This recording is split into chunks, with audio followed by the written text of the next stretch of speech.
Hello everyone, আসসালামু আলাইকুম। I hope সবাই ভালো আছেন। This is Mitu. Welcome to my another new video. আজকে আপনাদের সাথে আমি শেয়ার করব আমার নিজের হাতের তৈরি একটি টোট ব্যাগ। আমার কাছে একটি সাদা ফেব্রিক্স ছিল জিন্সের, তো সেটা দিয়ে আজকে টোট ব্যাগটা বানাবো। ব্যাগের ইনারে ইউজ করব আমার একটি নতুন জিন্স। অনলাইন থেকে রেগুলার কেনাকাটা করি, কিন্তু কখনো এত বাজেভাবে ঠকে যায়নি। ওদেরকে বারবার ওয়েস্টের মেজারমেন্ট বলে দেওয়ার পরেও ওরা উল্টাপাল্টা একটা দিয়ে দিছে। আমি আর ব্যাগ দিয়ে কোনো রিস্ক নিতে চাইনি, কারণ ওরা যদি আবারও উল্টাপাল্টা এমন মেজারমেন্টের দিয়ে দেয় তাহলে অবস্থাটা কিরকম হবে। ডেলিভারি চার্জ সহ 1150 টাকা জলে গেল আমার। যারা অনলাইনে বিজনেস করেন তাদের কাছে একটাই রিকোয়েস্ট থাকবে, আপনারা উল্টাপাল্টা মেজারমেন্টের কিছু কারো কাছে পাঠাবেন না। পাঠিয়ে শুধু শুধু কেন এত সমস্যা করেন, হয়রানি করেন মানুষকে। যাই হোক, আমি আমার ব্যাগ নিয়ে কথায় আসি। কিন্তু এই জিন্সটা নিয়ে আমার অনেক আফসোস ছিল, খুবই শখ করে অনলাইন থেকে অর্ডার করছি। জিন্স আরো হাজারটা থাকুক, কিন্তু বেশি শখ করে কিছু কিনলে যদি সমস্যা হয় তাহলে তার প্রতি অনেক বেশি আফসোস থাকে। হোয়াইট কালার ফেব্রিক্সটাও একটা জিন্স ফেব্রিক্স, তবে এটা অনেক বেশি পাতলা। সে কারণে ব্যাগটাকে একটু হার্ড করার জন্য ভিতরে জিন্স দিয়ে দিছি।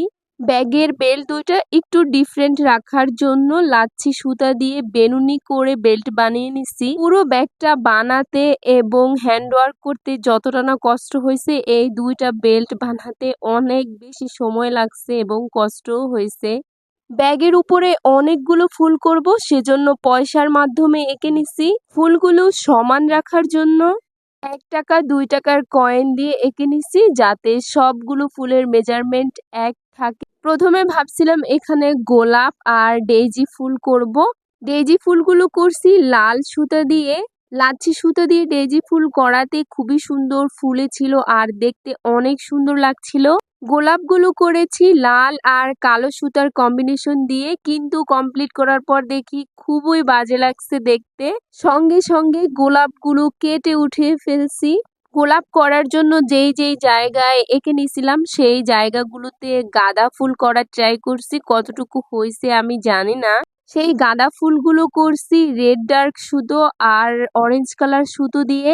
গাঁদা ফুল সেলাই করলাম এই জীবনে প্রথম, কিন্তু আমি প্রথমবার করেছি হিসেবে আমার কাছে ভালো লাগছে। কার কাছে কতটুকু ভালো লাগবে জানি না। এখানে আমি কত কত ফুল যে সেলাই করছি একটারও নাম জানি না। মনে যে যে ফুল আসছে সেরকম ফুল এঁকে ফেলছি। সবগুলো ফুল কমপ্লিট করছি লেজি ডেজি স্টিচ আর ফ্রেঞ্চ নট দিয়ে। কতটুকু ভালো হয়েছে জানি না, তবে আমার কাছে অনেক বেশি ভালো লাগছে। আমার এক্সপেকটেশনের চাইতে বেশি ভালো হয়েছে।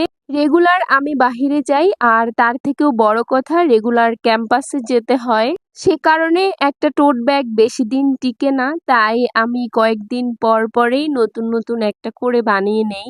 ফাইনালি আমার ব্যাগটা হয়ে গেছে। ব্যাগের মধ্যে একটা ডায়েরি, একটা বই নেয়ার জন্য ভালোই স্পেস রাখছি। ছোট্ট একটা পকেট রাখছি মোবাইল আর কলম নেয়ার জন্য। সাথে 5-10 টাকা রাখার জন্য। আমার ব্যাগে থাকেই 5-10 টাকা, সেখান থেকেও মাঝে মধ্যে চুরি হয়। আমি জানি না কোন চোরে চুরি করে, সে হয়তো জানেই না যে আমি তার চেয়ে গরিব। এই টোট ব্যাগটি কেমন হয়েছে সবাই আমাকে জানাবেন। সবাই ভালো থাকবেন, সুস্থ থাকবেন, জীবনকে উপভোগ করুন। আজকের মতো টাটা।